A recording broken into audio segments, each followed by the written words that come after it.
Magandang umaga po sa bawat isa. And we believe that two or three are gathered together in the name of Jesus. And the Lord told us that He is in them. And so I believe that the Lord is here with us as we worship Him and lift up the name of Jesus. To those who are online as well, I say good morning and welcome to our first service. Hindi po Bisaya or English, kundi first and second service kasi sagol-sagol na ang mensahe. Ano po ang nagtatakda ng paraan ng ating pamumuhay? Dito iikot ang ating pag-aaral ngayon. Madalas ang lipunan ay naglalagay ng mga pamantayan base sa tagumpay, kayamanan, kapangyarihan. Ngunit para sa atin po na muling ipinanganak sa pananampalataya, tayo po kay Jesucristo, ang ating pamantayan ng pamumuhay ay hindi nakatagda sa mundo. Wala sa kayamanan, wala sa kapangyarihan, wala rin sa tagumpay. Bagamat ito po ay mahalaga, hindi ko sinasabi na ito ay hindi mahalaga. Sa makrituit baga, saan ang ating standard of living bilang mga anak ng Diyos? Pamantayan ng pamumuhay ng isang taong muling ipinanganak sa pananampalataya. Yan po ang ating title. At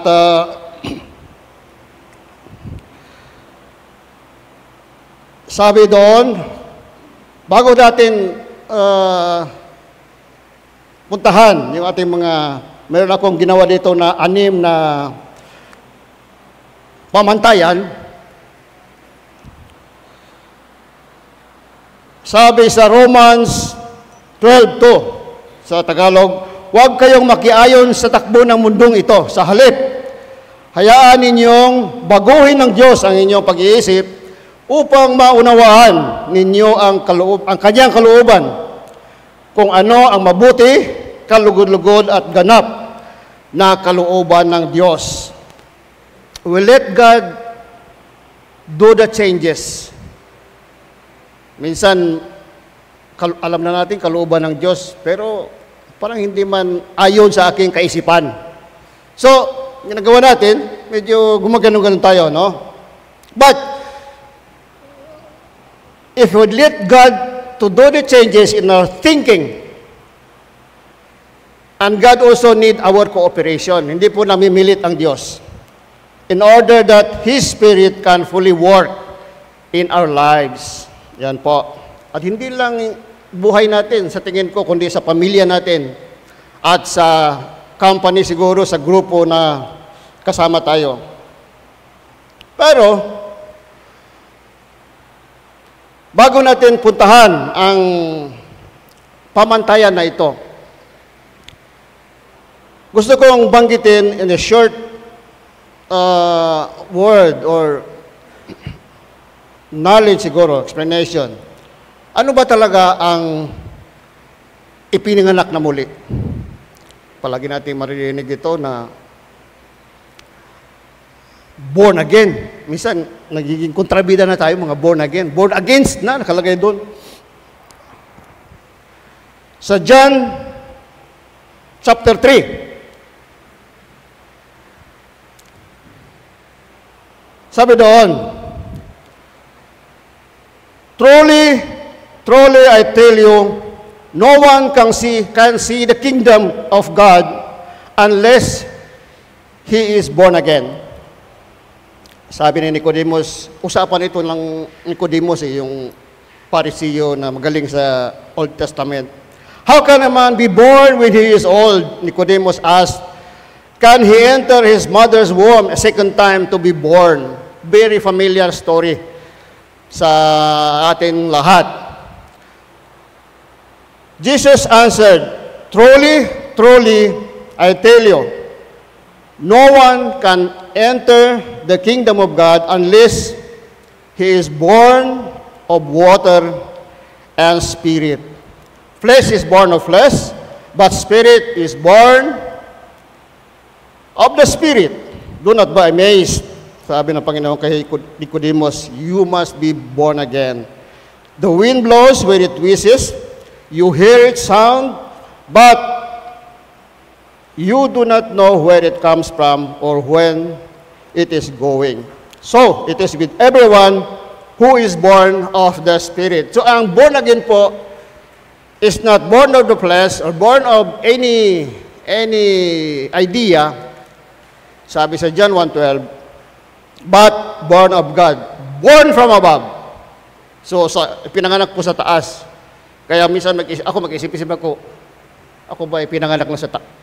Talagang yung genuine na sinasabi ni Jesus. So, yan po. And I want also to emphasize here. Sabi dito, no one can see the kingdom of God unless he is born again. Yan. No one can enter the kingdom of God unless he is born of water and spirit. Dito po, sa unang sinabi ni Jesus, no one can see. Ito, hindi ko ganong masyadong narinig ito, pero narinig ko sa pastor, ako'y na-touch dito. Sabi niya, no one can see the kingdom unless he is born again. And the other one, Jesus told, no one can enter. So iba po yung tinitingnan mo lang yung eskwelahan, binisir, doon ka sa labas. Ay, binisir yan. So nakikita mo, you have the idea kung ano ang posibleng nangyayari sa loob ng school o sa isang bahay siguro. Pero, iba yung pumasok ka talaga sa loob. So medyo sa akin, nung marinig ko yung mensahe na yun, mukhang may tama talaga, may sinasabi. The good thing is for us, for me, to really enter the kingdom of God. Not just seeing the kingdom, di ba? Maraming titingnan na, simbahan na yan, o pareho lang yan sa amin. Walang pinag-iba yan. Alam ko na yan, yung mga ganong sitwasyon.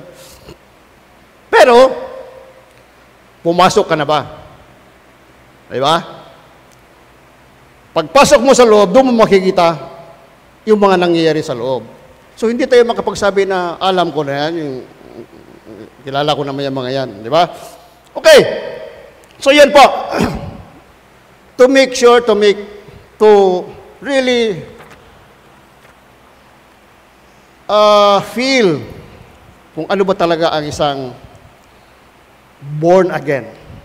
Kasi kung wala tayo noon, hindi natin kaya o hindi natin makikita yung mga sasabihin natin dito.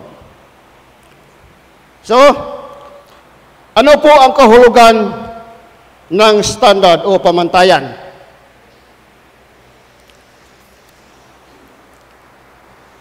Ito po ay isang antas. Next slide. Ng kalidad o prinsipyo o gabay na gumagabay sa kilos o estilo ng pamumuhay. Bilang mga Kristiyano, ang ating pamantayan ng pamumuhay ay itinakda sa salita ng Diyos at hinubog ng ating relasyon kay Hesukristo. Yan. Kailangan po meron talaga tayong relasyon sa Panginoong Hesukristo kasi siya ang daan, ang katotohanan at ng buhay. Number 1 na pamantayan. Ang pamantayan ay batay sa salita ng Diyos. According to the Word of God. Ang inyong salita ay ilawan sa aking mga paa at liwanag sa aking daraanan. Hindi gaanong malayo. Paa, tapos sa iyong dadaanan. So, hindi siya yung, talaga. Ito po ang sinasabi na ang salita ng Panginoon. Kailangan medyo every step, medyo inaano natin, yung talagang closer na inanamnam natin palagi. Para sa isang mananampalataya, ang Biblia ay ating pangunahing gabay. Itinuturo nito kung paano mabuhay ng ayon sa kalooban ng Diyos. Ay isang muling ipinanganak na mananampalataya ay hindi nabubuhay sa opinyon, uso, pansariling kagustuhan, kundi sa katotohanan ng salita ng Diyos. So kung may mga nauuso-uso dyan, minsan yung buhay natin umiikot na lang doon sa uso na nangyayari sa kapaligiran, kung anong mga uso dyan. Gawing ugali araw-araw ang pagbubulay ng Biblia. Hindi lang pagbubulay ng Biblia. Meditation, sabi sa Psalm 1, Psalm 1. Thy word, blessed is the man. Yan, doon sa chapter 1. I remember, thank you very much, Pastor Al, for challenging me. I take it personally. First Sunday message. Medyo bitin nga pagkasabi ni Pastor, kaya talagang nilapitan ko siya eh. Meron po tayong mga application sa cellphone natin. Dito na yung Bible ko eh. High-tech. Reading plan. Yan. And I praise the Lord sa awa ng Diyos. Na ako ngayon. Praise God. And I am really blessed. I pray na matapos ko talaga the whole Bible sa whole year. And I challenge everyone, especially marami pala tayong estudyante dito. Yung aking mga suki. Good morning. Okay, so araw-araw, talaga dapat magbasa ng Bible at mag-meditate. Mga nakikita mo na medyo, talagang kailangan dikitan talaga. Kasi many times, granted na lang eh. Palagi naman binabasa, palagi naririnig, di ba? But these verses could be our turning points. Pero mga ganong pagkakataon talaga. If we focus on it, pray for it. Minsan dun sa mga GC, may magpo-post ng mga verses.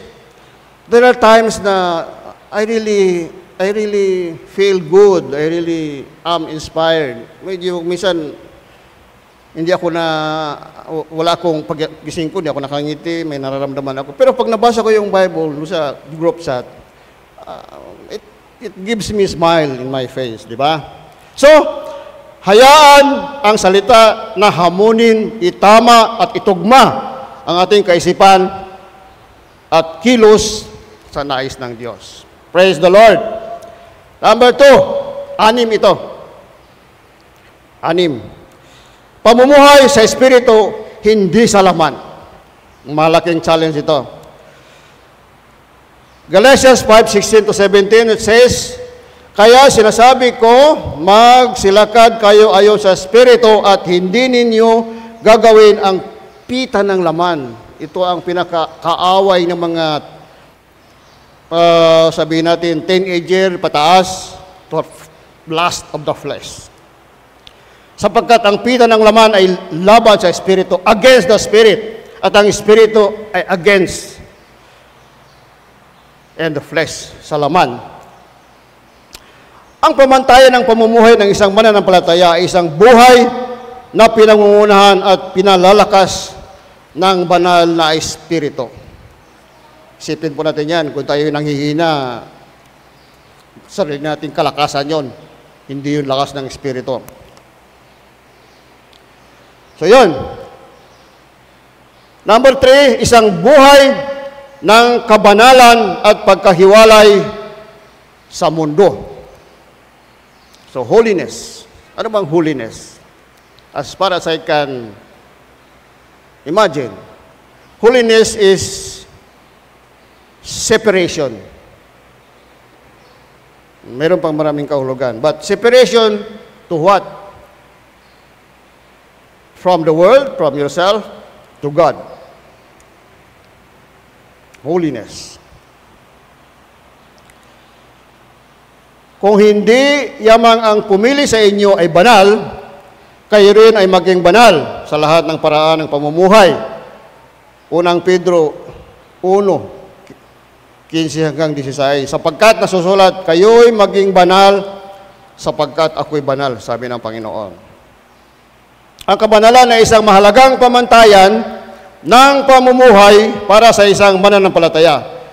Tayo ay itinanggi para sa Diyos, itinangi, iniwalay para sa Diyos at nangahulugang mabubuhay tayo ng naiiba sa mundo. Kasi iba talaga, iba ang mundo. Pero talagang kaibigan, kung ikaw ay mananampalataya, ikaw ay born again, ito po ay inyong makikita. Ito ay ating makikita. Subalit kung kayo po ay hindi talaga nakaranas ng kapatawaran ng Panginoon, hindi kayo talaga, hindi ninyo gano'ng makita ito. Especially sa ating mga niwiwitnessan. Iniiwasan natin ang makasalanang gawain, hindi makadiyos na influensya at anumang makakasira sa ating relasyon sa Diyos. Very good. Kung gagawin natin ang mga makamundo na gagawin, makakasira din ito sa ating lupang katawan. Hindi lang sa ating kaisipan, sa ating lupang katawan po, masisira tayo kung hindi kalooban ng Diyos ang ating ginagawa. Flesh. Example, drugs. Di ba? Sira ang utak natin, sira ang katawan natin. Galing sa mundo yan, hindi galing sa espiritu yan. At kasama na ako dito, itong nabanggit ko rito, ito yung sobrang kain. Sira din ang katawan natin ito. Di ba? So, diet lang tayo. Ang nagpapaalala sa atin palagi, dapat memorize natin to. Kaya, huwag kayo makayaw sa takbo ng mundong ito, kundi magbago kayo sa pamamagitan ng pagbabago ng inyong pag-iisip. Romans 12:2, ito po ang ating verse. Huli nang lumabas. Ang pakikayo na pagsunod sa pagpapahalaga sa mundo, materialismo, immoralidad, pride, kayabangan, akin yan, ako yan, ang pagbabago ng nangyayari sa pag-renew ng ating isipan gamit ng salita ng Diyos. Wala na pong ibang paraan, kundi salita ng Diyos. Yon. Pag-iwas, practical na example. Pag-iwas sa chismis, maritis. Pag may makuha tayo sa kanto, kahapon, isang araw, galing ako sa kabilang kanto, pagdating ko sa bahay, meron akong maritis. Masayang-masaya. Yan. As much as possible, iwasan natin yun. Kasinungalingan at compromises. Napakahirap ito kung wala ang salita ng Panginoon. Kung wala ang kabadalan at pagkakahiwalay natin sa mundo. Humbleness. Kadalisayan ng kaisipan at integrity sa araw-araw na pamumuhay. Ito po ang advice sa atin ng salita ng Diyos. Sa pangatlo, sa standard ng pamumuhay natin, buhay ng kabanalan at paghihiwalay sa mundo. Pangapat, isang buhay ng pag-ibig at paglilingkod. Medyo madali-dali ito. Pag-ibig at paglilingkod. Pero, ganun din po. Kailangan talaga natin ng Panginoon. Pwede tayong magmahal, pero hindi tayo basta-basta maglingkod. Ano siya? Maswerte? Maglingkuran ko siya, di ba? Juan 13:34-35, sabi doon, isang bagong utos ang binibigay ko sa inyo, mag-ibigan kayo. So, galing pala talaga sa Panginoon. Mag-ibigan kayo. Kung paano iniibig ko kayo, kayo rin ay mag-ibigan. Sa ganito, makikilala ng lahat na kayo'y aking mga alagad at kayo'y may pag-ibig sa isa't isa. Pero, ito po ay nai-interpret ng marami. Kasama na ako. Ang pag-ibig ay may kasama na paglilingkod yan. Ang Panginoon easily serves. And sacrificially. Lagi yan. Ang buhay ng isang muling ipinanganak na mananampalataya ay makikilala sa pag-ibig. Hindi lamang sa salita, kundi sa gawa. So, sabihin natin, mahal ko yung kapitbahay ko. Yan. Pero kung pagtingin mo nakasimangot sa iyo, kaya ko bang mahalin ito? Di ba? Sa amin, sa Samaritan noon, I remember, medyo pahabain natin ng konti ang mensahe natin, no? Si doktor, pinakadidirect naman si Dr. Ruiz, naghugas siya naghugas siya ng plato. Dok, bakit ka naghugas ng plato? Hindi pwede yan. Dapat kami lang maghugas, kami ang Sagot niya, si Kristo nga naghugas ng mga paa ng kanyang mga disciple. Kasama si Judas. Alam ng Panginoon yon. Subalit, sacrificially, with humility, ginawa ng Panginoon yon. So, pag-ibig at paglilingkod. Itinuro ni Jesus ang pamantayan ng pag-ibig sa pamamagitan ng paglilingkod sa iba, maging sa pagbibigay ng kanyang buhay para sa atin. Yun ang ating pinaka-example. Jesus Christ, who is sinless, took our sins, yung kanyang kabutihan, kanyang kabaitan, kanyang humility, purity ni Jesus ay binibigay sa atin, binibigay sa iyo. At yung ating karumihan, ang aking karumihan, ayun, dinala niya sa cross. Kasama niya. Public display. Ganun tayo kapahal ng Panginoon. Paano ito maipamamuhay ng mga mananampalataya? The Holy Spirit can work effectively when you and I will surrender fully to His leading. Submission, surrender. Be filled with the Spirit, sabi ng Ephesians 5:18.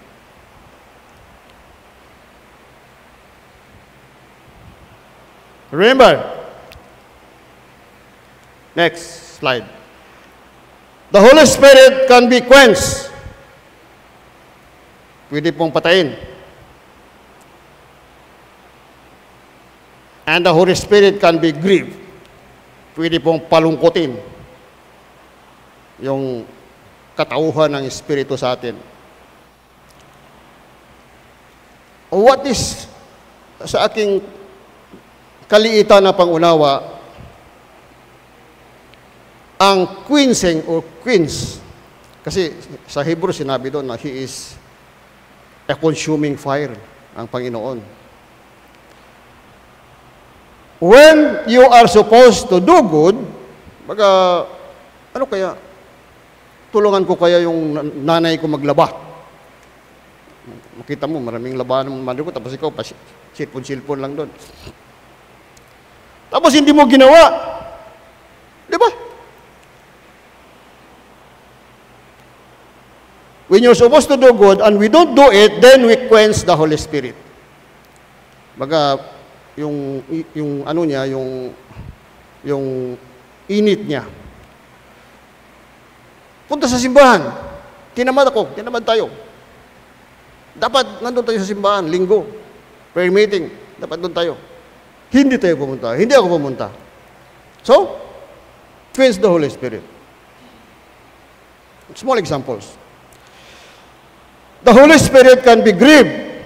We deliberately sin against God. Alam na natin na kasalanan, gagawin pa natin. Pero sige pa rin tayo. The same time, that time, we grieve the Holy Spirit. So, hindi po makapagtrabaho ng gusto. Hindi po nasusunod ang kagustuhan ng Diyos sa ating buhay kung nangyayari ito sa ating buhay. Ano ang hitsura ng buhay na pinangunahan ng Espiritu?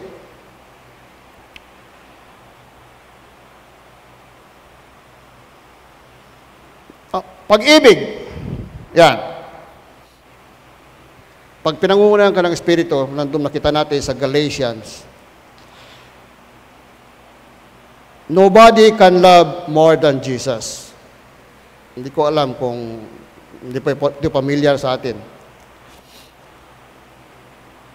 So, the fruit of the Spirit is love, joy, kagalakan. Ito pong joy, compared to happiness, or pleasure. May kaibahan ito. Joy, happiness, and pleasure. We are happy. Example, pumasa ka sa exam, no? Sa quizzes. Malaki ang dumating na allowance, no? Bagong sweldo, masaya tayo, masaya ka. That is happiness. Something happening inside of us, no? In our environment. Pleasure, yung alam mo, hangin. May hangin, we have that pleasure. Meron siyang agent. Pero tanggalin mo yung hangin. Wala tayong pleasure.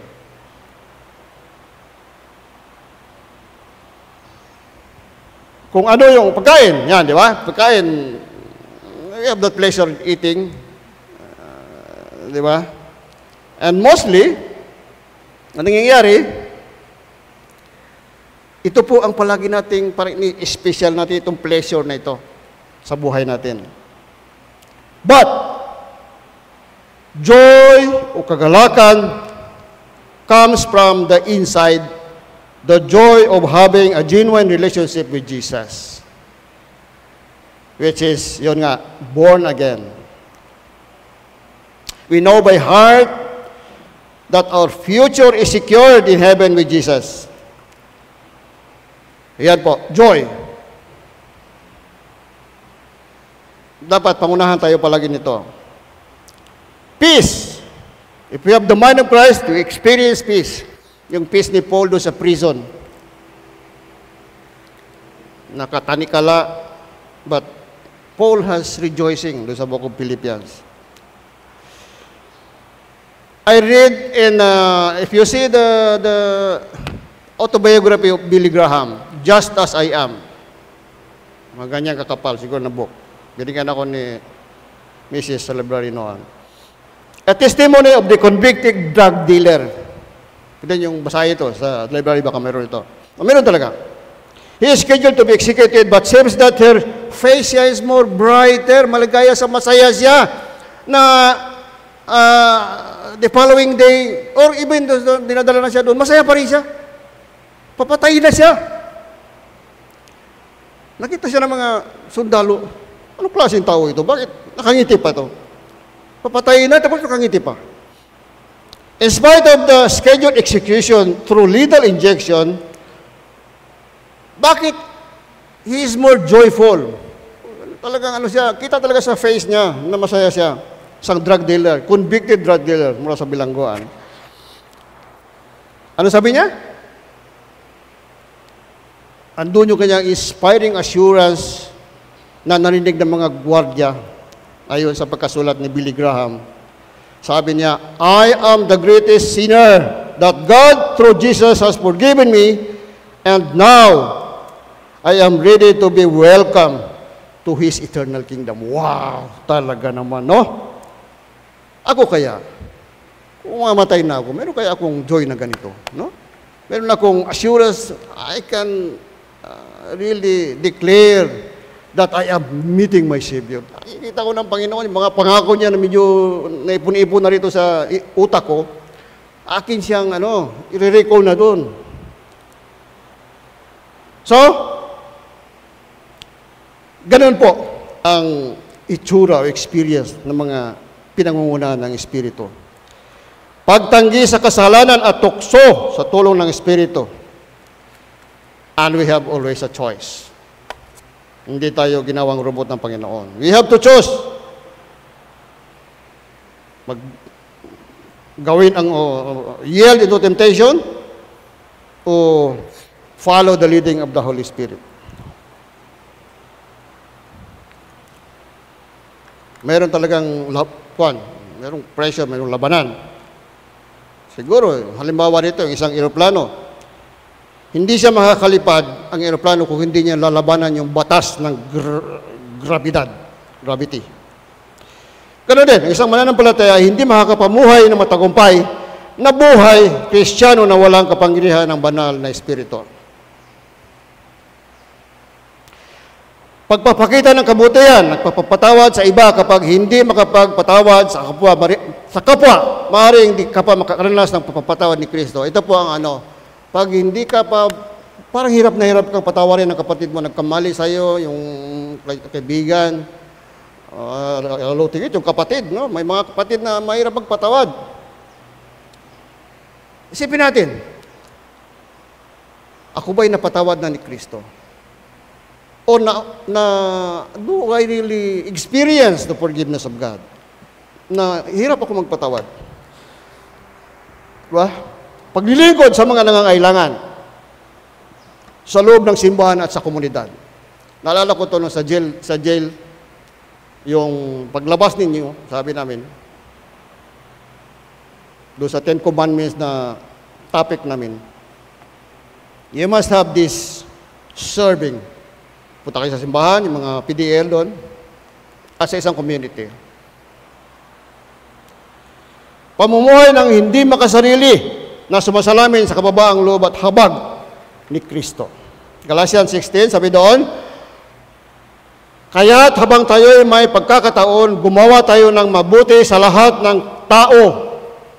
Siguro ano ito, yung lahat dito medyo, ang tawag doon, parang pinalaki lang siya. Hindi talaga, medyo kaduda-duda yung lahat dito. Lalo na sa kapatid sa pananampalataya. Yun. Focus siya, kapatid ng pananampalataya. Galatians 16. Panglima, dalawa na lang. Isang buhay ng pananampalataya at pagtitiwala sa Diyos. Praise the Lord. Hebrews 11:6, sabi doon, at hindi kinalulugdan ng Diyos ang hindi mananampalataya sapagkat ang sino mang lumalapit sa Kanya ay dapat sumasampalatayang may Diyos at Siya ang nagbibigay gantimpala sa mga masigasig na humahanap sa Kanya. Yan po. Ang aking lolo noon, meron siyang morning 4 o'clock, meron siyang 3 o'clock, meron siyang yung prayer na pabalik-balik. Pero, sad to say, wala siyang Bible na hawak. So, doon ako nalungkot, makita ko si lolo. The last time na is old enough. Sa haba ng religious activity niya, ng kaalaman sa sinasabi ng pare. Sabi niya sa akin, Mon, paano ba ang maligtas? Wow, sabi ko. Talaga naman. But the good thing is he is searching, ang lolo ko. I think I can meet him in heaven. Ang isang muling ipinanganak ng pananampalataya ay tinatawag na mamuhay sa pananampalataya, pagtitiwala sa mga pangako ng Diyos, kahit mahirap ang sitwasyon. Mabasa natin ito sa Habakuk. Hirap ang sitwasyon. Lahat tayo nakaranas ng mahirap na sitwasyon. Pero, if you are born again, if you are a believer in Jesus Christ, trusting the Lord, no matter what, sabi ng Habakuk, kahit maubos na yung matuyo na lahat, mamatay na lahat ng hayop. Sabi niya sa Habakuk, ito ng Habakuk, yet, I will trust the Lord. Diba? Amen. Sana, ganun ako. Ganun tayo. Hindi tayo nagtitiwala sa ating sariling kaalaman, kundi sa karunungan ng Diyos. Proverbs 3:5 and 6. Trust in the Lord with all thine heart, and lean not unto your own understanding. Ano ang itsura nito? Titiwala sa Diyos para sa pangangailangan, gabay at proteksyon. Araw-araw, kailangan ipanalangin natin na protektahan tayo ng Panginoon. Kalimutan natin manalangin na protektahan, God is still protected us. Di ba? Panalangin ng may pananampalataya at paniniwala sa salita ng Diyos, higit sa nakikita. Yan, by faith. Di ba nakikita? Pero nabasa natin sa Bible, experience natin, and then the Lord is there. Believing that God is able. When it comes to supply. Yan. Sa 1 Corinthians 9, I memorize those verses. Sabi doon, God is able to bless you abundantly, so that in all things, at all times, having all that you need, you will abound. I will abound to every good work. Yan ang katiyakan.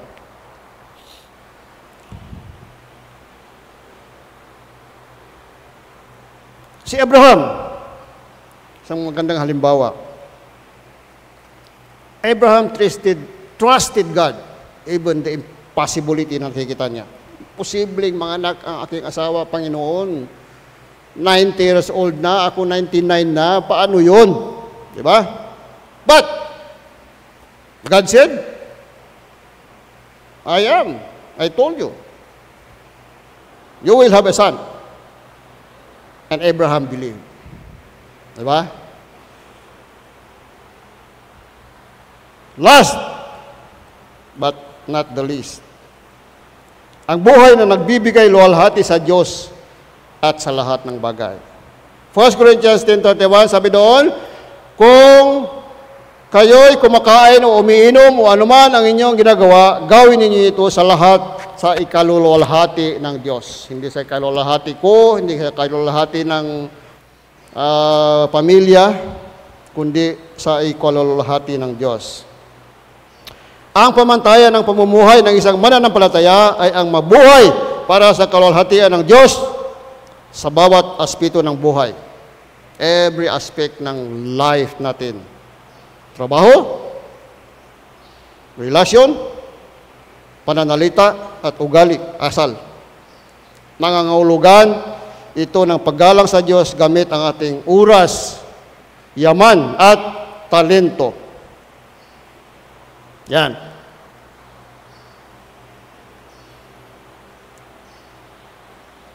Mga tanong natin.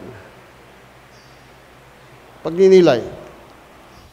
Tanong para sa pagninilay. Ang buhay ko ba ay nagtuturo sa iba patungo kay Jesus? Diba? Alala ko na naman sa trabaho ko. Kahit hindi ako ganong sasalita ng patungkol sa Biblia, Panginoon, but they see me, siguro sa inyo rin, they see you, and they somewhat look at your belief, my belief. Ano bang pinamawalaan mo, Ramon? Bakit ba ayaw mong uminom? Ano bang pinanghawakan mo? Bakit wala kang bisyo, sabihin natin? Diba? Ang buhay ko ba ay nagtuturo sa iba patungo kay Jesus? Yung isang kaibigan ko na kapitan na nag-away pa kami noon, talagang dito sa Tunalutan, talagang away kami. Pero, habang minumura niya ako, habang pinagagalitan niya ako, cool lang ako, cool. Hindi ako sumagot. Ibig sabihin, kahit mataas ang boses niya, sumasagot ako, pero low lang ako. Sagot lang na, hindi kasi ganito eh. Hindi! Hindi ka sumusunod sa akin eh. Dapat kapitan ka na. O mga ganun.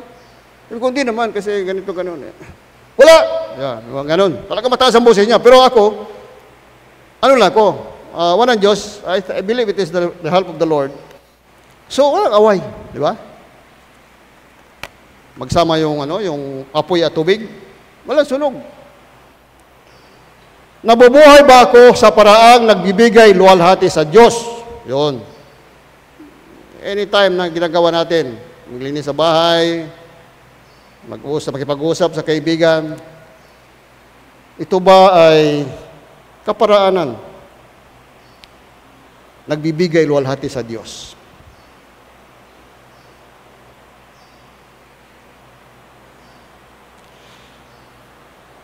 Sa pamantayan ng pamumuhay ay isang muling ipinanganak na mananampalataya ay hindi itinakda ng mundo, kundi ng salita ng Diyos.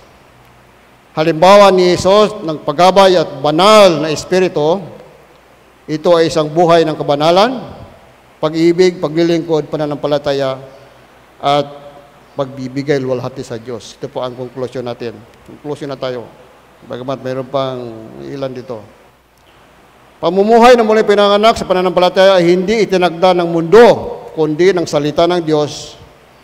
Halimbawa ni Jesus at paggabay ng banal na Espiritu, buhay ng kabanalan, buhay na pagmahal, madaling magpatawad, paglilingkod, pananampalataya, at pagbibigay luwalhati sa Diyos, glorifying the Lord. 6 points.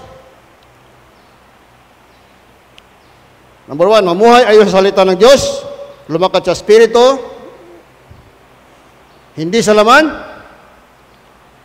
maging banal at hiwalay sa mundo, magpakita ng pag-ibig at paglingkod, magtiwala sa Diyos at luwalhati siya sa lahat ng bagay.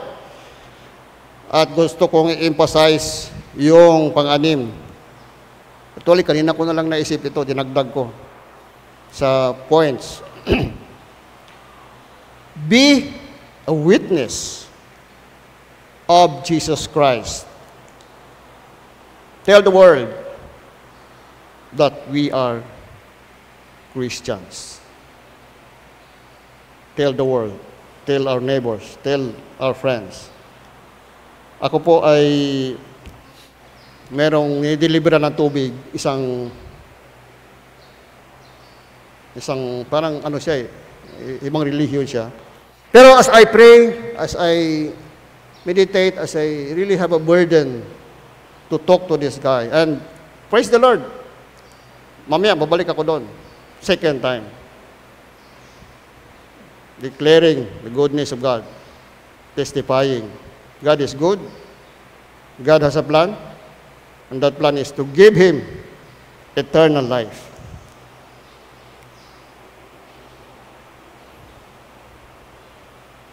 Last verse. Meron pa ba? Philippians 1:27. Anuman ang yun. Sabi doon, anuman ang mangyari, mamuhay kayo sa paraang karapat-dapat sa Ebanghelyo ni Kristo. Naway sikapin natin ang isang buhay na sumasalamin kay Kristo upang makita siya ng mundo sa atin. To God be the glory. Meron po akong kanta na bigla kong nakita, naalala ko. Pwede ba natin? Yung kanta. I tell the world that I'm a Christian.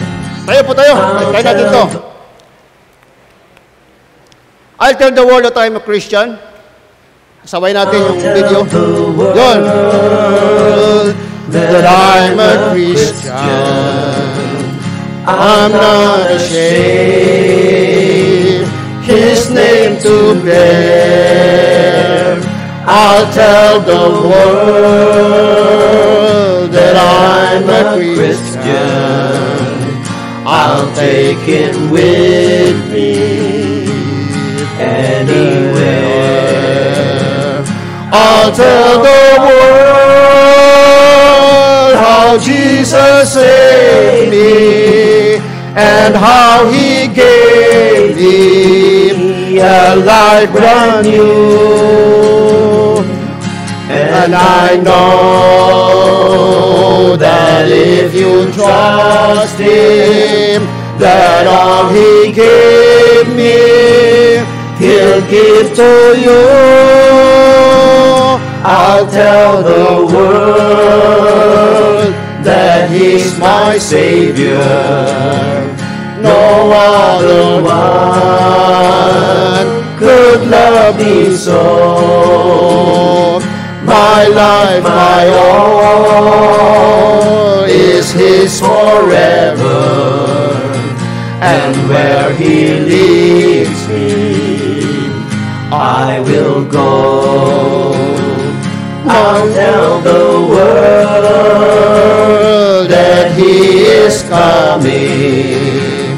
It may be near or far away, but we must live as if He's coming. would be tomorrow or today. For when He comes and life is over, for those who love Him, there's more to be.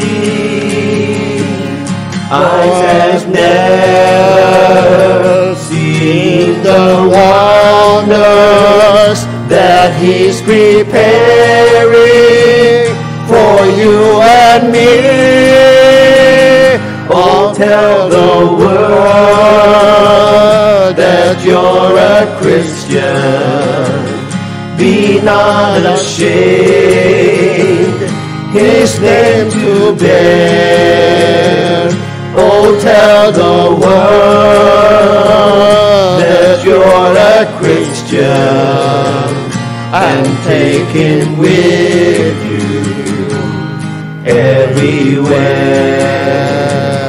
And take Him with you everywhere. Panginoon, salamat po sa time na inyong pinagkaloob sa amin. Salamat sa bawat isa nandirito. Salamat sa doon sa mga nakikinig online, Lord. Do your power, release your power, Lord, in each and every one of them and each and every one of us, that we really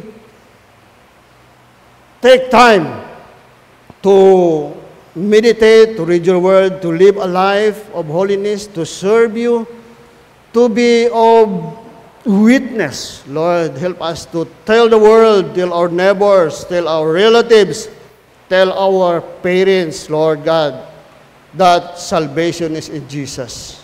And that now the maze is still open, but someday it will be closed. And sooner, Lord, you will be coming back for us. Help us, O God. Help this church. Help the ministries, Lord. Help the students, Panginoon. I pray they are here, O God. And they will study, Lord. They can overcome temptation. They can love the way you love them. They can proclaim. They can serve. They are here, Lord, to be holy, separated for you to work, for you to your name may be glorified in their lives. Thank you, Lord, even for school, the management, everything that comprises the School of Ebenezer, Lord. I pray that you will bless the school, that you will continually pour your blessings, and the Holy Spirit will really work in every lives, oh God. I bind any hindrances, any power working, that in the name of Jesus, your name, your power, your goodness and mercy will be here in this place, this church, this school, Panginoon. Bless us, O God, as we go home, and that we can always remember, we can live, we can apply your message we heard today. Salamat po, Panginoon, na kayo ang Diyos na makapangyarihan, kayo ay maasahan, kayo ay nagbibigay, kayo ay gumagawa ng mga milagro, Lord, kung kinakailangan. And I pray if somebody is not feeling well, Panginoon, including me, Lord God, your healing, your word, your goodness, we will experience. The joy, Panginoon, na galing sa inyo ang aming maranasan, hindi lang kaligayahan or pleasure, but the joy which is the fruit, the gift of the Holy Spirit. Thank you po sa panahon. Thank you sa inyong presensya sa bawat isa sa amin. Ito ang aking dalangin na may papasalamat sa makapangyarihan, amazing, generous, wonderful name of Jesus. Everybody say, Amen. Amen po. Salamat. Good morning.